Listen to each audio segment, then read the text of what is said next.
Mau bikin bisnis plan itu wajib sekali ditulis, entah itu mau ditulis secara permanen di whiteboard, kemudian pakai apa namanya,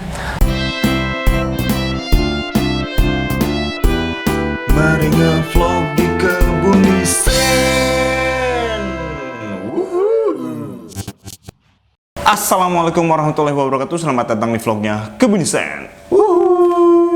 Oke, seperti biasa kali ini kita mau ngasih tips ataupun informasi bisnis yang tentu aja ini bisa berguna buat teman-teman nih. Tapi sebelumnya kita mau jelasin dulu nih, ini channel apa sih? Jadi ini adalah channel edukasi bisnis, marketing, dan dunia desain grafis.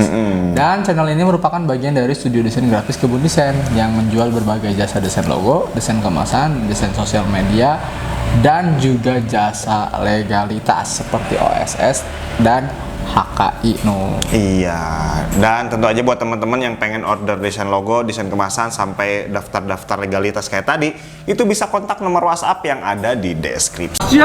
Oke nih Dek, ngomong-ngomong soal bisnis plan gitu, perencanaan. Ini kan masih sering banyak yang kebingungan ya.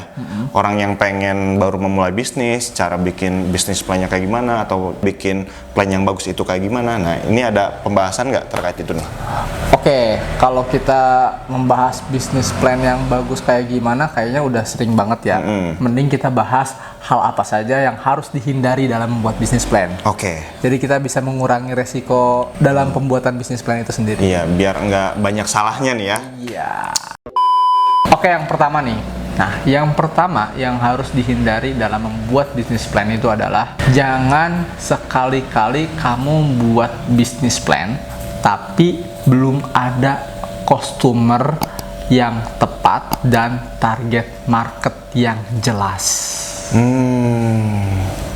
Kalau belum ada target pasar yang jelas, bikin bisnis plan juga sebetulnya membingungkan ya. Betul sekali, makanya banyak orang yang bingung pada saat bikin bisnis plan.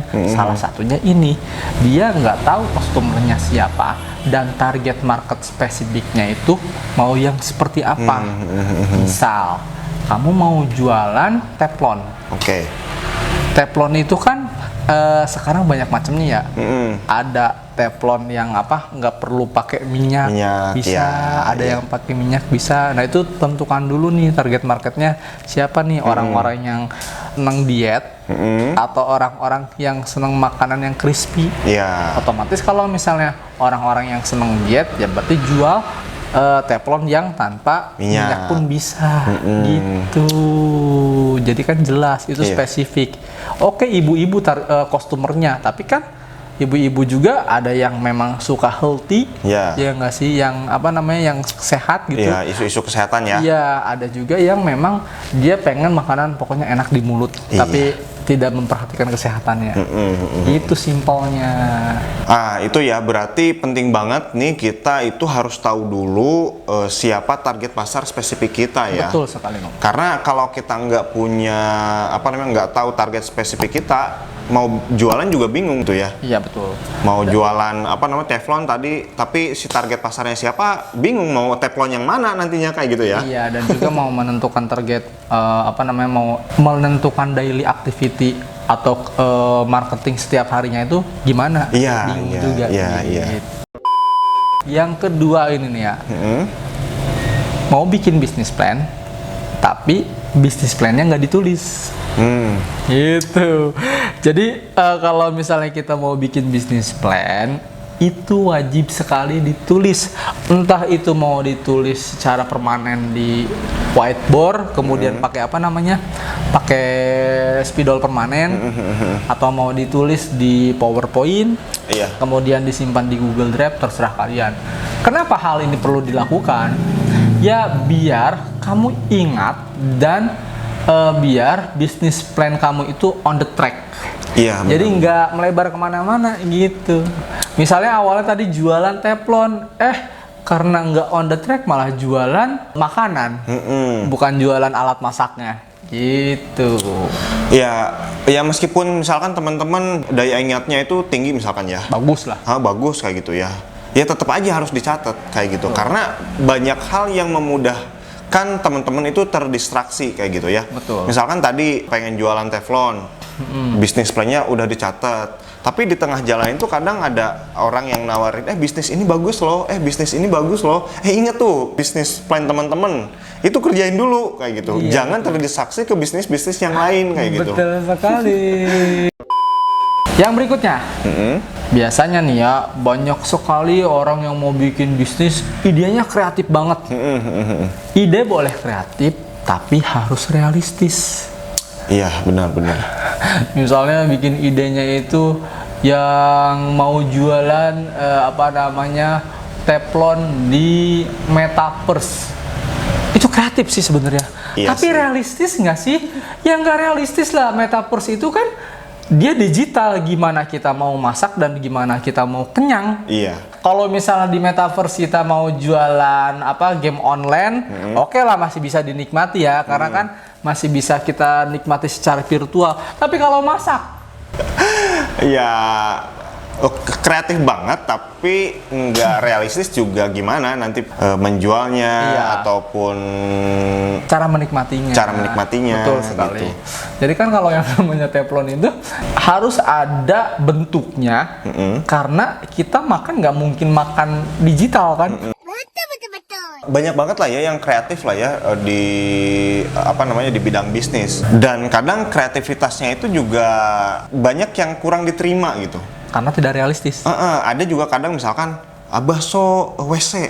Nah, yang itu mangkoknya itu WC kan. Tahu. Kan WC itu identik dengan kotoran gitu. Orang tuh image-nya aduh kotornya. Iya, unik sih unik, kreatif sih kreatif gitu. Tapi tetap aja ya, aku juga males sih. Aku juga nggak mau sih makan di itu, jadi keinget-inget terus kan. Betul. Aduh, jadi enak ya mau makan juga ya. Iya gitu. Masyarakat umum kebanyakan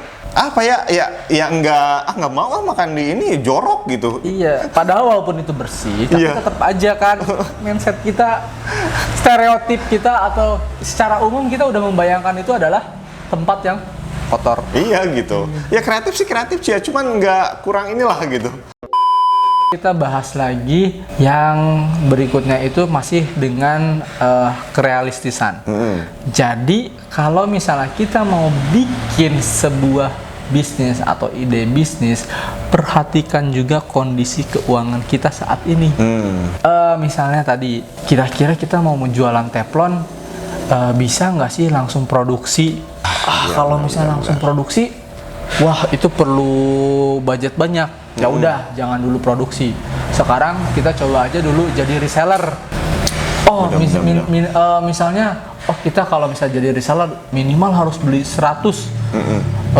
Ya udah deh, jangan dulu jadi reseller. Kita cari yang resellernya itu tanpa harus beli. Iya.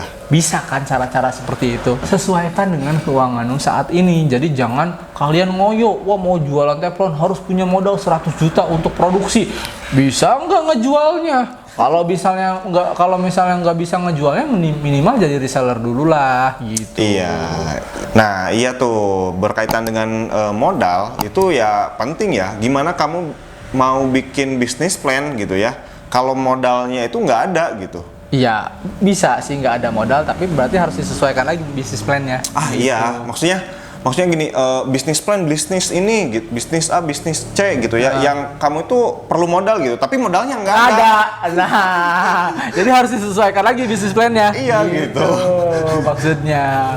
Jadi ya kalian harus realistis lah menjalankan bisnis dengan kalian harus tahu nih kondisi keuangan kita saat ini seperti apa. Ya bikin bisnis plan-nya juga sesuai dengan modal yang ada gitu kan. Jangan yang ngawang-ngawang, yang nggak realistis gitu. Iya. Nah, yang berikutnya adalah tidak tahu masa depan bisnisnya. Nah, kalau kita balik lagi ke usaha teflon tadi. Oke, yang jualan teflon banyak, tapi pasarnya juga banyak. Iya nggak? Berarti kan masa depan bisnisnya itu ada. Iya. Apalagi kamu sekarang cari target market yang spesifik, yang sekarang itu orang udah aware ke kesehatan. Makin besar tuh peluangnya. Nah, jadi udah deh aku bisnis teflon aja karena masa depan bisnisnya jelas. Gitu. Jangan malah jual teflon yang digital, itu masa depan bisnisnya jelas atau enggak? Kita belum tahu, ya kan? Belum inilah ya, belum kebayang gitu kan? Orang jualan teflon digital nanti makannya gimana? Ya, nggak kebayang sih, belum kebayang. Iya kayak gitu. Sedangkan infrastruktur soal yang digital itu belum ada juga kan? Ibaratnya masih minim lah. Contoh kayak metaverse kan belum nyampe ke kita. Iya gitu.